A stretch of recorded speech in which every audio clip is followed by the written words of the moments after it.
This podcast is brought to you by MHA of Dutchess County and produced by CMJW Entertainment. This episode of the Vital Women podcast is proudly sponsored by Salt Boutique Labs. You're listening to the Vital Women podcast. Welcome back to the Vital Women. I am your host, Yvette O'Sullivan. Today, the 2026 Winter Olympics are in full swing in Italy. And while we see the glamour of the ice, we rarely see the high-stakes medical battles happening behind the scenes. Joining us today is Dr. Tracy Espiritu McKay. She is a team physician for U.S. figure skating, currently on the ground helping our athletes navigate the 2026 Winter Games. As a physiatrist and clinical assistant professor at NYU Grossman School of Medicine, Dr. McKay is a leading expert in rehabilitation medicine. Whew, that's a mouthful. Well, thank you for the introduction. Well, welcome to the Vital Women. We're so happy to have you. Let me finish the rest of your introduction because I want our audience to know exactly what you do as a physiatrist. So Dr. McKay is a leading expert in rehabilitation medicine. She's also the chair of Performing Arts Medicine Community of American of Physical Medicine and Rehabilitation, and she is off the trails and running to help us today unpack what it is to be a physiologist. Did I say that correctly? Physiatrist. Physiatrist. My goodness, I'm stumbling on my words here because I've never heard what a physiatrist is all about. So I'm excited to learn what that is today. Yes. Thank you for having me. So I guess a brief general introduction about physiatrists are that we like to go by PM&R doctors. We are physicians that focus on neurological, musculoskeletal conditions, and we really treat the patient and the person as a whole. We really focus on function. You're not the only one having issues with words today. And we like to get our patients back to what they love doing. We really focus on their day-to-day activities, how they function in society, and really how they function in their own personal worlds. We treat them as a person. I love watching figure skating. That is like my favorite part of the Winter Olympics because it's such a beautiful art of dance and just everything that the athletes put into it. But one of the things that I've noticed is, when they're landing on their feet and it seems like they're putting like 5 to 8 pounds on their body pressure. And during this time, I wonder, are they hiding certain injuries that maybe are happening during they're doing these jumps? What do you do in case something like this happens? Like, what are you thinking? Are you thinking the same thing I'm thinking while you're watching them?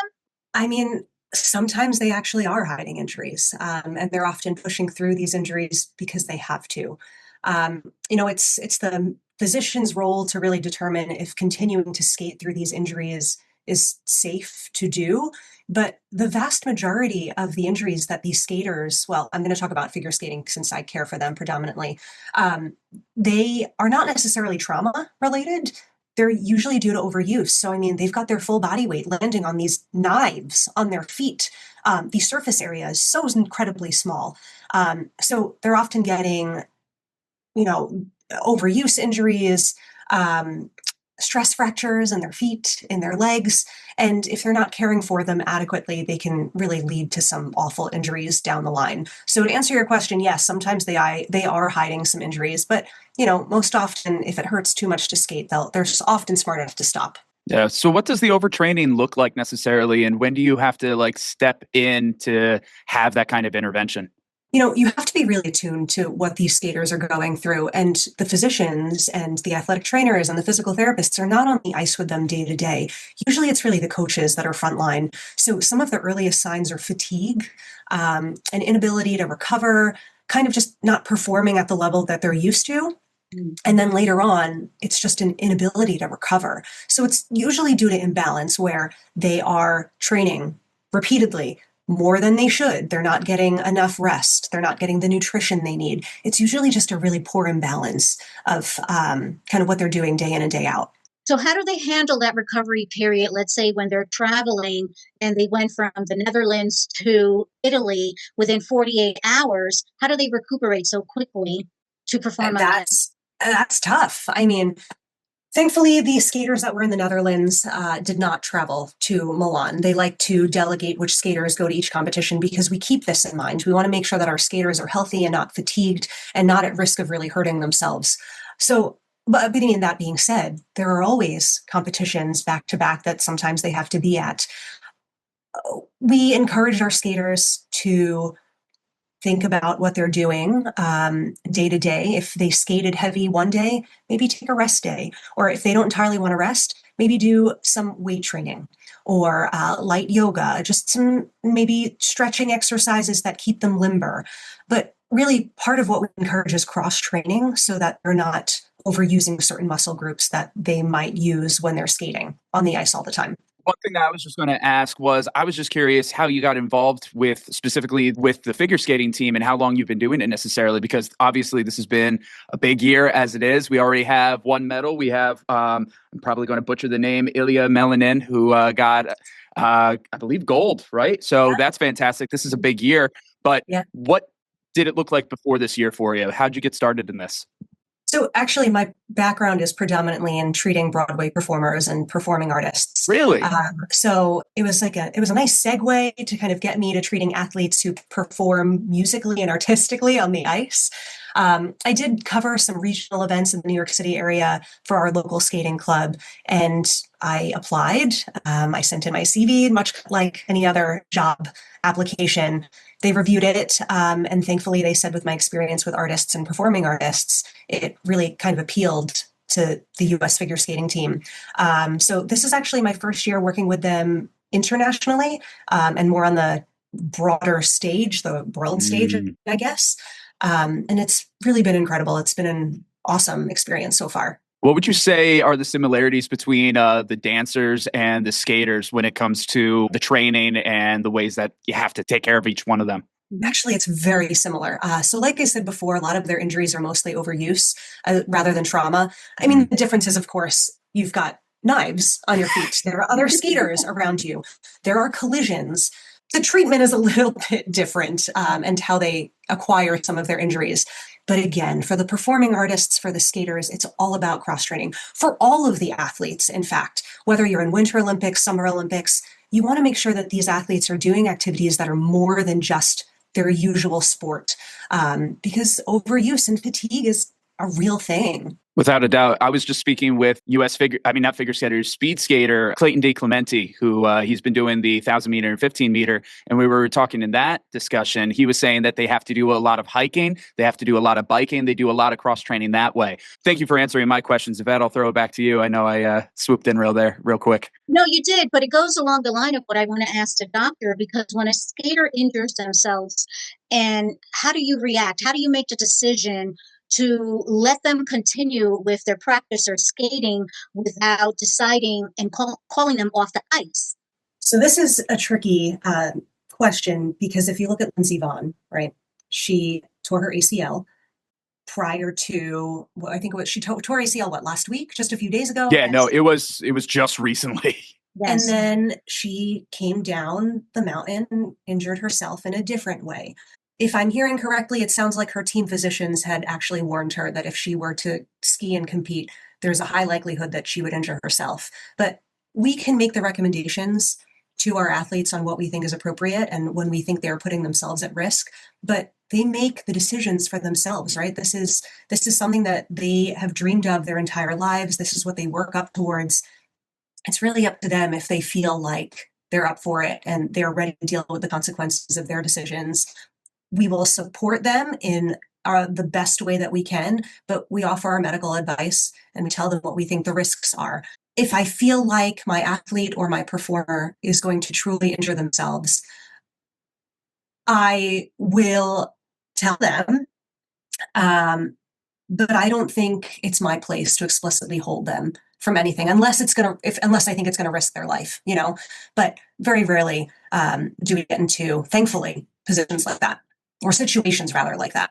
So I know every injury is different, but based on the injury, how do you follow up with an athlete when they fall or collide into somebody else? What kind of treatment plans do you suggest? And I know every patient is different. I'm just curious as to what approach you use. So I guess with the example of them colliding on ice, when we are rink-side and we're observing all of this, if we see skaters coming near each other, somebody will often scream. It doesn't matter what we scream. Somebody will make a noise, and the skaters are pretty much really aware of their surroundings. They'll stop doing whatever they're doing and, they'll look around to see where the issue is. That doesn't always work. Sometimes skaters hit each other. Usually we kind of look at them, we look at the coaches and we give a thumbs up. We ask what they think is happening. And if they give us a thumbs up, we just kind of let it be. If they're not able to give us a sign or anything, or we notice the skater is coming toward us, we'll evaluate and see what's happening. We'll triage in the moment. If a blade has cut into a fellow skater's limb, an arm, a leg, a scalp, which has happened, we are often equipped with suturing material on the sidelines to suture these skaters up, because often they don't want to go to the ER. They want to get back on the ice. But I mean, these things happen. It's a normal occurrence on the ice. It's one of those things where you realize is like, this is a whole mind, body, soul, full on 100%, 110% commitment. So with that, with the injuries that you see, what do you feel like what do you think are some misconceptions you want to dispel when it comes to Olympic athletes and their training? They are just like you and me. They are working 9-to-5 jobs. Oftentimes they have families. And the life isn't as glamorous as we would expect it to be. I mean, they are not necessarily always born with this natural gift to do whatever sport they're doing. They have to work hard at it. Some of these people who are working 9-to-5, when they get home, they spend the rest of the hours at the rink training or cross training, doing whatever they need to do. Some of the younger skaters, they actually are homeschooled. So they are making the sacrifices they need to pursue this dream and to pursue this passion. In the skating world, it is expensive. The vast majority of these skaters do not come from wealth. They're not getting money from the US government. They're not getting money from their parents. I mean, a lot of these people, their parents are taking out second, third mortgages to kind of cover their fees. There are actually a lot of donors who donate to support our skaters. They house them. They have no affiliation with these people, but they understand how important it is, and they provide housing and food and all of this wonderful stuff. And they are under the same amount of stress that you and I would be under, except at a far greater level, considering that they're on the biggest world stage at the Olympics right now. So mental health is definitely an issue. Yes, well, I was going to ask, with that mental burnout and also physical burnout, as a doctor, how do you help an athlete prevent from putting so much pressure on themselves and causing that emotional burnout? Yeah. Well, as a PM&R doctor, we work really well in teams. And thankfully, we work with not only our physical therapists and occupational therapists and speech therapists, but we also work with psychologists. They are part of our team in caring for our patients. And, just kind of bringing it back to you, we actually do have a team physician that works with us. So if we feel as physicians that something else and they could benefit from, say, cognitive behavioral therapy, right, we will recommend that they meet with our psychologist. As you know, psychologists in sports are very far and few. It's difficult to find them. So sometimes it can be really challenging, but if you make connections and you really network with the people around you who work with this population day in and day out, you could find your people. We understand that psychological stressors can also affect how we perform physically and how we perform our day-to-day responsibilities as normal people. I can't even imagine what that would be when you're trying to compete on a world stage like the Olympics.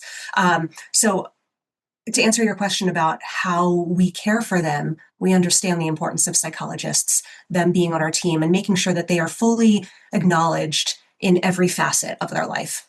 Thank you. With that being said, for female skaters and regarding their bone health and joint longevity, as they age, because I'm a woman of midlife and I'm also a menopause coach, and I know certain women go through challenges as we age. So what do you do to help them prevent those injuries to cause them more damage as their body continues to age?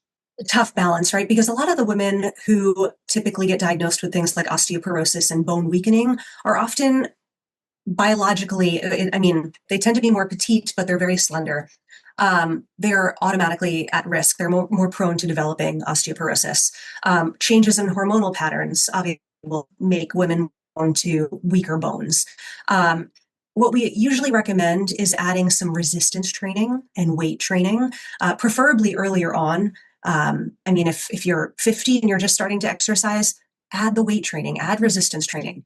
Thankfully for our skaters, they tend to be more slender and more petite. However, think about all of the pressure that they've been putting on their bones landing from jumps and pushing and skating. So that actually tends to be more protective for them. So thankfully, as far as I know, I haven't really seen any studies that say that they're at risk for osteoporosis. I actually see that risk higher in my dancer population, especially my ballerinas and my ballet dancers. But yeah, not so much with the skaters, thankfully.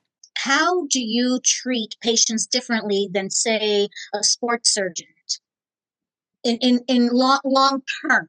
Long term, as a PM&R doctor, we try to encourage use of all the conservative treatments first. We like our surgeon colleagues and we utilize them, but we usually send our patients to them after we've gone through all the other conservative things like therapy, possible injections, possible acupuncture, possible massage if we think that's appropriate, right?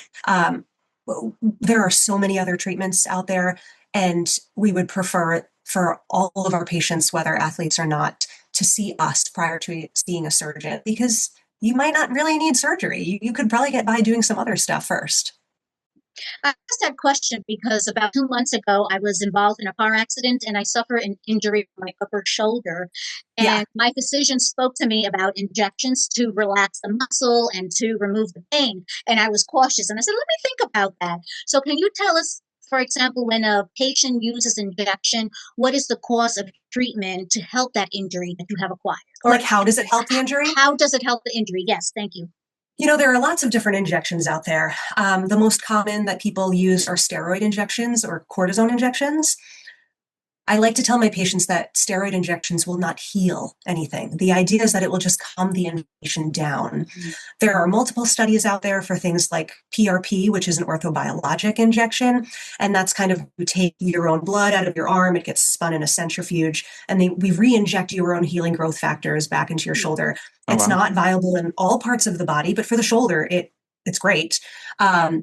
So there's steroids, there's PRP, there are hyaluronic acid or gel injections, and that works to add some cushioning, to decrease pain. That is not for every condition in the shoulder. Usually that's sometimes used for like arthritis of the actual shoulder joint, which we call the glenohumeral joint.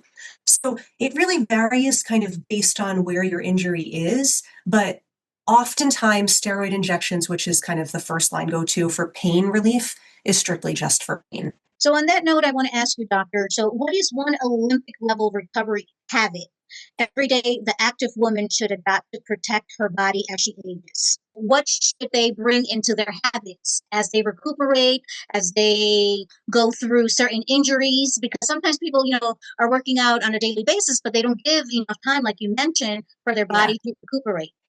As a mom of an 8-year-old and a 3-year-old, I have to tell you, I do not exercise every day, although I would love to. But, if I were speaking to someone like myself, right, what would I tell somebody? I would say eat a really good balanced diet. Because if that's what's going to nurture you and hold you over day to day, do that. I could tell you, oh, sure, get a really good night's sleep, but I don't even get a good night's sleep, right? So why am I going to tell somebody that? So advice I would give to others that I would give to myself, regardless of age, regardless of physical activity, regardless of athletics or not, eat a really well-balanced diet and stop smoking. Thank you. Thank you for that. Of course.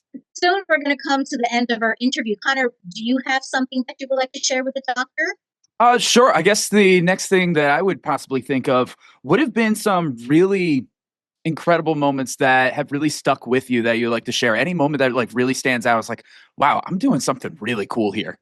I have to admit, there was a moment when I was in the Netherlands last month, and I just stood on the side of the rink and I actually started tearing up.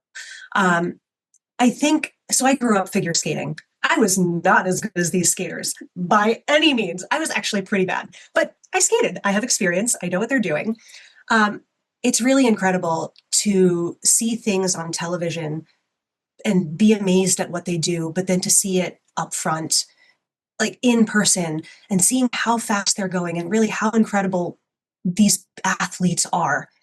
It was moving for me to think of honestly how far I've come, right? From like this little girl at the rink to suddenly being somebody taking care of these athletes, doing something so beautiful, so incredible. I mean, it wasn't some big story, but I think for me personally, it was really quite. That's Well, amazing. can you share with our viewers at home what does it take or the grit that it took to get you to get in as a doctor and for you to travel with the Olympic team? I think do what you love. Like they always have that phrase. What is it? If you love what you do what you love. And I admit I have some tough days in the office, but I've found my niche. I really love taking care of patients and getting them back to doing what they love. But in addition to that, I've also found a way to incorporate my love for the arts into what I do every day. I found a way to maintain the arts and keep these athletes and artists doing what they do every day. And I'm a part of that. It's really cool. So find something you're passionate about in whatever way you can and stay involved. And that's the key. Find the passion, carry through for you to be successful with whatever you want to do in life. Yeah, absolutely. And we see that with our athletes. So Dr. McKay, thank you so much for giving us a glimpse into the medical heart of the U.S. team. And for our listeners to learn more about the physical medicine and rehabilitation you do. And I want to say for our listeners to stay vital, stay strong, and we'll see you next time on The Vital Women. Thank you so much for your time. Thank you for having me. Go Team USA. This podcast is brought to you by MHA of Dutchess County and produced by CMJW Entertainment. This episode of the Vital Women podcast is proudly sponsored by Salt Boutique Labs,